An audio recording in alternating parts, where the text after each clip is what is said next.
Okay, today we're going to be graphing a linear inequality, and we'll just see how it goes. Okay, so we have in the past been graphing linear equalities. Inequality is just when we have the equal sign. Now we have a linear inequality, where we don't have the equal sign. You either have the greater than or equal to, greater than or equal to. Okay. So, first step we want to kind of do when we're graphing these, you could treat this kind of like it were an equation. You could graph y equals mx plus b. So let's graph that first, and then worry about the inequality afterwards. So that is in slope-intercept form-ish. So I can start off with my y-intercept, go down 1. Okay. Then I have negative 4/3 as my slope. So remember, you pick which one you want to be negative, and it's your difference in y over the difference in x. So look at this one. Your difference in y is down 4. 1, 2, 3, 4. Difference in x is 3. 1, 2, 3. Or difference in y, 1, 2, 3, 4. 1, 2, 3. If you need help with those, make sure you're watching an earlier video. A little bit. Actually, that might be in the same spot. I don't know. Okay, then connect them. Okay, so that's how we would graph a linear equation. Now we have to worry about this inequality sign. So what we're saying are the y value is less than this, or equal to. Okay, so there are two ways we could look at it. The first thing we could do is we could use a test point. Well, we could use a test point that's not on our line here. The origin's usually a safe bet. Okay, see how it's not in the line? And we're going to see if that test point is part of our solution. So our test point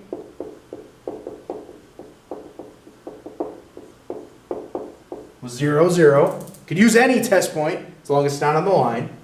Now we ask ourselves, is, and we're going to substitute 0, 0 in for x and y. 0, substitute that for y, negative 4/3, put 0 in for x, minus 1.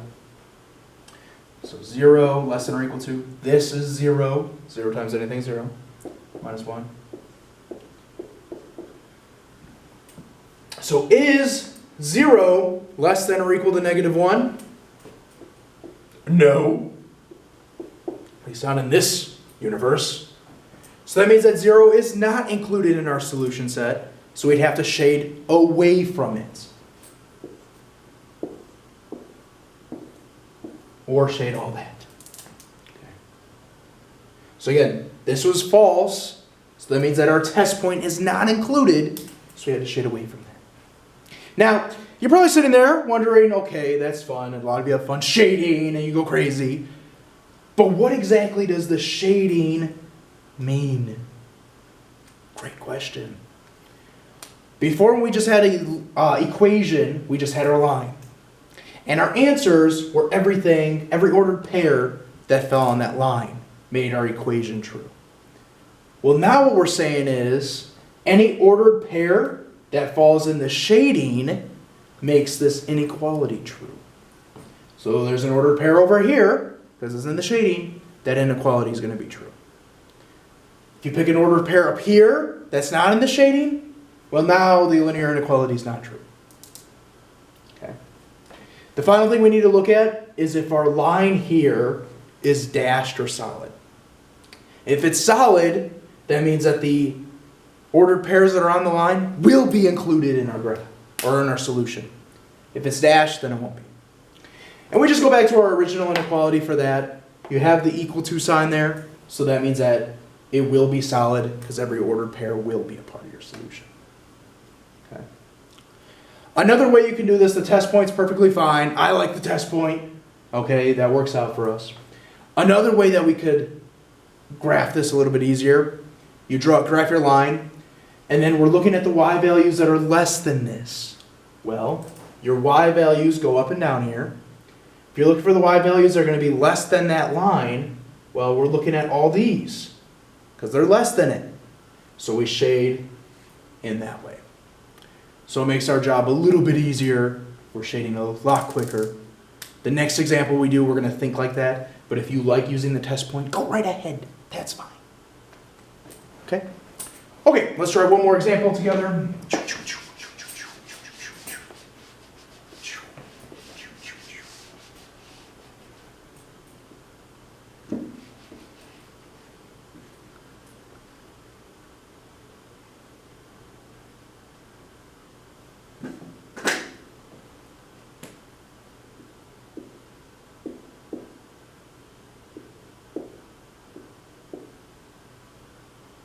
Okay, so now we have 5x minus y is less than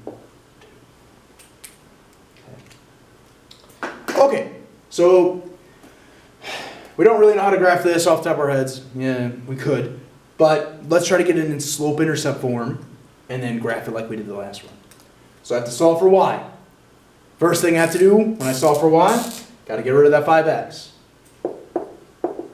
Subtract 5x from each side. So negative y, or opposite y, now we keep that negative sign there, is less than, and I'm just going to write it like this, because it's in that y mx plus b form. Just switch up the terms, didn't break any math laws. Okay, now you got to get rid of that negative sign. Well, it's kind of like there's a little negative 1 inside there, in front of there. So to get rid of it, I'm going to divide by negative 1. Okay, so y is by itself. Remember, when you multiply or divide by a negative number, the inequality sign flips. So now it's greater than, make sure you write that in your notes if you keep forgetting that. This becomes 5x minus 2. Okay, so let's graph this. Well, we start off by going down 2, and then 5x, well, our slope's just 5 over 1, because that equals 5. So my difference in y is going to be up 5, 1, 2, 3, 4, 5, over 1. Okay, it's kind of a steep slope. Okay, there we go. And now, since it's an inequality, you have to do your shading. Well, let's look down here. We're looking for the y values that are greater than this guy. Well, if you look at your line, the y values that are greater than the line are these guys up here. So I'm going to shade towards those. I'm going to shade everything on that side. And again, you could use a test point here. If you decide to use the origin again, you're going to get a true statement, so you're going to want to shade towards it. Final thing we need to do, realize that we don't have the equal to in this one. So that means that our ordered pairs on our line are not included in our solution. So our line needs to be dashed. Now, if you're not lucky like me, you could just dash by erasing. So you wrote in pen, you're like, ugh. You could just write dashed, points to your line, that's fine, as long as I know that you know the line should be dashed. So again, you should be sitting here thinking to yourself, what exactly does all this mean? And remember, when you do the shading, you're just saying any ordered pair that's in this shading works for my inequality there. Okay? So hopefully you see the difference between graphing linear inequalities and graphing linear equalities. And we'll kind of use this to help us in the future too.